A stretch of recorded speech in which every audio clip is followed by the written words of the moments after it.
Shalom, saudara yang dikasihi Tuhan Yesus Kristus. Selamat pagi, salam sejahtera buat saudara semua dimanapun saudara berada. Damai dan sukacita oleh Roh Kudus melimpah senantiasa dalam hati dan kehidupan saudara semua.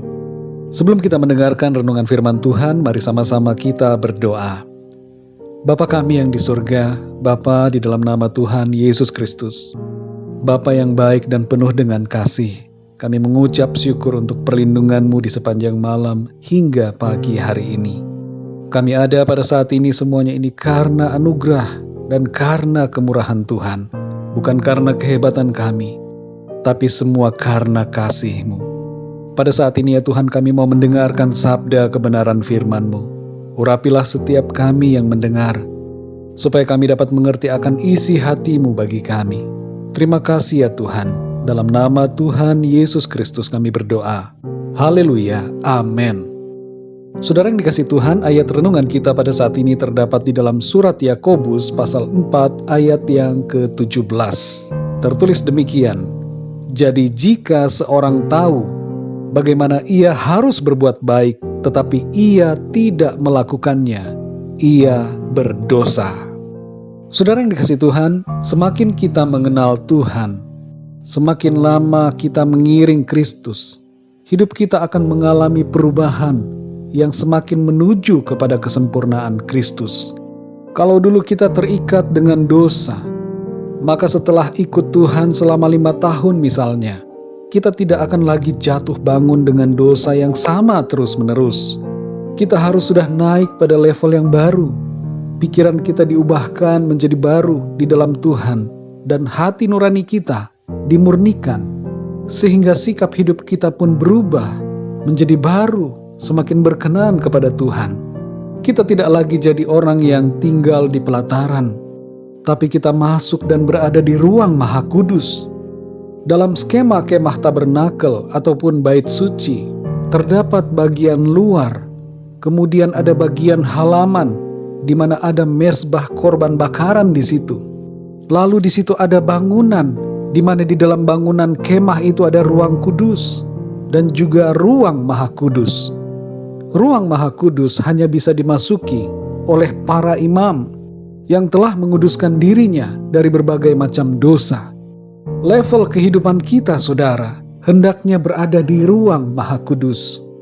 Saudara dan saya diciptakan Tuhan untuk menjadi imam-imam yang disebutkan dalam firman Tuhan sebagai imamat yang rajani, bangsa yang kudus, umat kepunyaan Tuhan sendiri, untuk memberitakan perbuatan-perbuatan yang besar dari Tuhan yang telah memanggil kita keluar dari kegelapan kepada terangnya yang ajaib.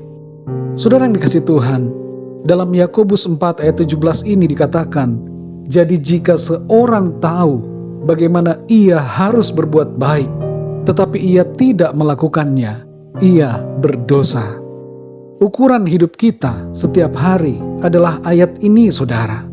Jangan lagi kita mempertanyakan apakah suatu sikap atau tindakan merupakan dosa atau bukan. Tapi kita ikuti patokan firman Tuhan dalam ayat ini. Menonton TV misalnya, saudara, bukanlah dosa. Tapi kalau kita menonton TV selama berjam-jam terus-menerus setiap hari, maka itu sudah kategori tidak baik dan menjadi dosa. Makan bukanlah dosa, tapi kalau kita makan terlalu banyak dan berlebihan, maka itu menjadi tidak baik dan menjadi dosa, sebab rakus adalah dosa. Saudara yang dikasihi Tuhan, merokok tidak ada ayatnya di dalam Alkitab. Tidak ada ayat yang mengatakan jangan merokok. Tapi pada bungkus rokok tertulis peringatan bahwa merokok dapat mengganggu kesehatan, menyebabkan berbagai penyakit dan bahkan kematian. Sudah jelas tertulis bahwa itu tidak baik. Maka kita harus menghindarinya karena itu adalah dosa. Ada banyak hal lain dalam kehidupan kita sehari-hari yang tidak tertulis dalam Alkitab secara spesifik. Tapi tidak tertulis bukan berarti bahwa kita dapat membenarkan suatu tindakan yang tidak baik. Sekali lagi saudara, mari kita ikuti patokan firman Tuhan dan dengarkan suara tuntunan Roh Kudus di dalam hati kita. Menyontek juga saudara tidak ada di dalam Alkitab. Tapi kita tahu bahwa itu tidak baik dan membuat seseorang akan menjadi tidak percaya diri dan tidak percaya pada pertolongan Tuhan. Tuhan memberkati orang-orang yang jujur dan tidak berlaku curang. Untuk apa saudara dapat nilai bagus di sekolah, tapi itu didapat dari kecurangan dan kebohongan? Saudara yang dikasihi Tuhan, kembali kepada ayat kita pada hari ini. Mari kita hidup seturut dengan kehendak Tuhan. Lakukanlah yang baik dan yang berkenan kepada Tuhan. Itulah yang dikehendaki Tuhan bagi kita, agar kita senantiasa berada dalam kebenarannya.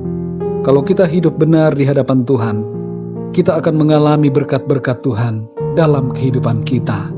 Mari kita berdoa saudara.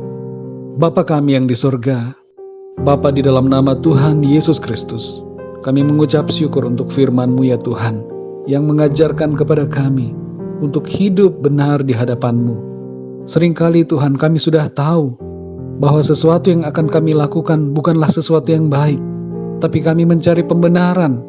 Karena tidak ada ayatnya di dalam Alkitab, maka kami menganggap bahwa itu bukanlah suatu dosa.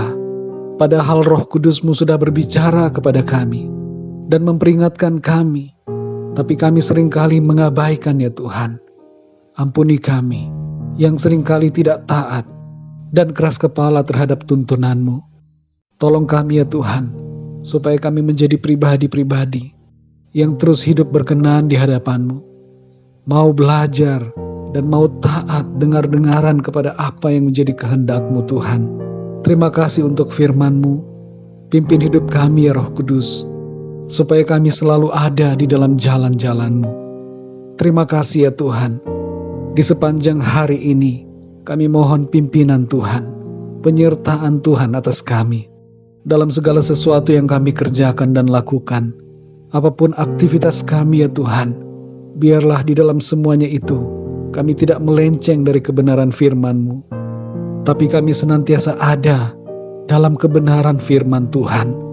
Terima kasih ya Tuhan. Biarlah seluruh hidup kami menjadi suatu korban yang harum di hadapan-Mu. Terima kasih Bapa. Terpujilah nama-Mu Tuhan. Dalam nama Tuhan Yesus Kristus, Tuhan dan Juru Selamat kami berdoa dan mengucap syukur. Haleluya. Amin. Puji Tuhan, saudara yang dikasihi Tuhan, saya percaya firman Tuhan menjadi berkat dan kekuatan buat saudara semua. Dan Roh Kudus akan menolong saudara untuk lebih lagi memahami kebenaran firman Tuhan. Tuhan Yesus memberkati saudara semua. Sampai jumpa dalam renungan yang berikutnya. Haleluya.